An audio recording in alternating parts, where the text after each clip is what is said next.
Hey everybody and welcome. My name is Dr. Heather Carton, coming to you live from Ask Dr. Heather. Getting hundreds of questions lately on how the ketogenic diet or low carb diet can benefit someone with Crohn's or colitis.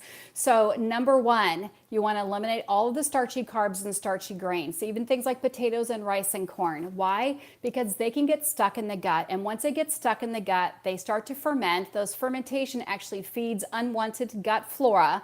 Once it becomes unfermented gut flora, it turns into toxins which leach into the blood cell or the blood vessel and then actually gets transported into muscles and joints. That's why there's so many secondary autoimmune infections when it comes to things like Crohn's and colitis.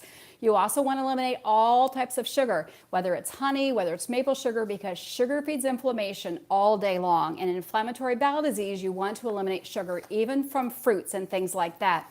Number two, get rid of the gluten. Gluten is that protein that holds things like rye and barley and wheat together. It's super, super sticky, so it can fall down, it can get stuck inside those tight junctions and actually lead to further fermentation, as does 1-alpha beta casein protein. You're hearing a lot more about that in the news, but it does exactly the same thing. It gets stuck inside the gut and it cannot be broken down and feeds to further inflammation. And that gut brain balance is so important. We know there's more nerves in your gut than in your spinal cord. So as we start to feed our body unwanted food that gets stuck inside there, those toxins actually leach out into the blood and again get delivered to the joints, the muscles, even your brain. Your immune system can be affected. That's number two. But if you do want to go for dairy and you can tolerate dairy, just eliminate, again, like we talked about, the alpha-1 beta casein, and you can do cows products like ghee or butter if you tolerated dairy before you were diagnosed with colitis or Crohn's.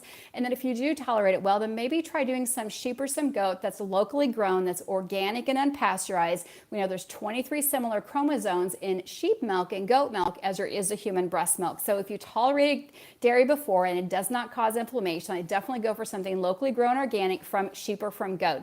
Maybe a little bit of butter, try a little bit of kefir, but definitely keep it organic and grass-fed. Number three, bone broth, bone broth, bone broth. If you're in a major flare-up, you're having trouble maintaining weight, you're having trouble losing weight, you're having quick bowel movements, the first thing you want to do is start drinking bone broth. I call it God's Gatorade. It has amazing things like collagen, which actually can help in the elasticity of the colon. It can strengthen the gut lining. Also has amino acids, which can help rebuild the gut lining, and tons of trace minerals. Make sure you put some amazing herbs in there, like you're going to put some parsley, some rosemary. I definitely put turmeric or curcumin inside my bone broth, so as you drink that, it really helps the body stay well hydrated and calms down the gut and stops the spasticity of the colon.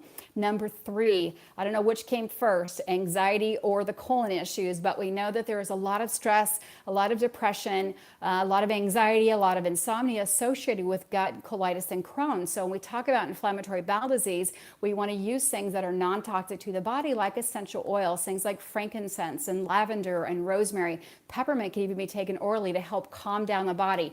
Number five, healthy fats. If we're taking away the starchy carbs, we're taking away the processed food, which our body can use and break down into glucose. We know that that's not healthy because it's causing inflammation. We want to replace it with 2 to 4 tablespoons at least of healthy fats.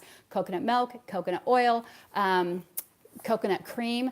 You can also use avocado oil, sesame seeds. If your gut is not as inflamed and you want to use things like some nut butters, you can also pulverize those, so more of a nut butter rather than a nut or seed, and you can mix and match those in a different variety. Want to make sure you're also eating healthy fish fats that are very low inflammatory. Things like mackerel and sardines and halibut can be super great for your gut.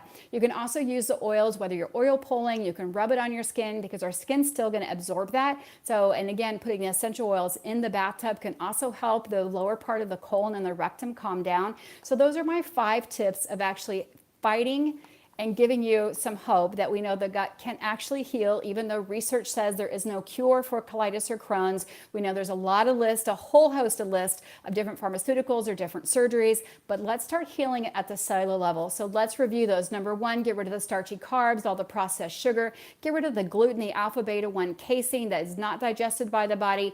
drink bone broth. Get your body rehydrated, get the gut the nutrients that it needs, which is the collagen, the amino acid, the trace minerals.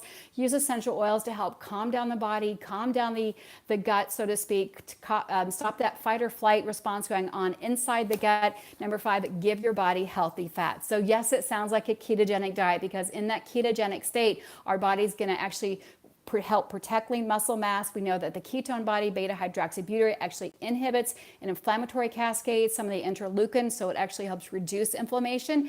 And I do want to thank you guys for joining me. I want to be super brief on this. Please share this with anyone you know that may be suffering from any type of bowel disorder, whether it can be a colitis or diverticulitis, eosinophilic esophagitis. It doesn't have to be only Crohn's. It doesn't have to be only ulcerative colitis. It can be other things, any type of inflammatory bowel disease, any type of wasting disease, whether it's anything, all things gut, irritable bowel, leaky gut. So all things gut, please share this and just hit subscribe and join my videos. Hope you enjoyed this, and please let me know how your health journey is going. I cannot wait to hear from you.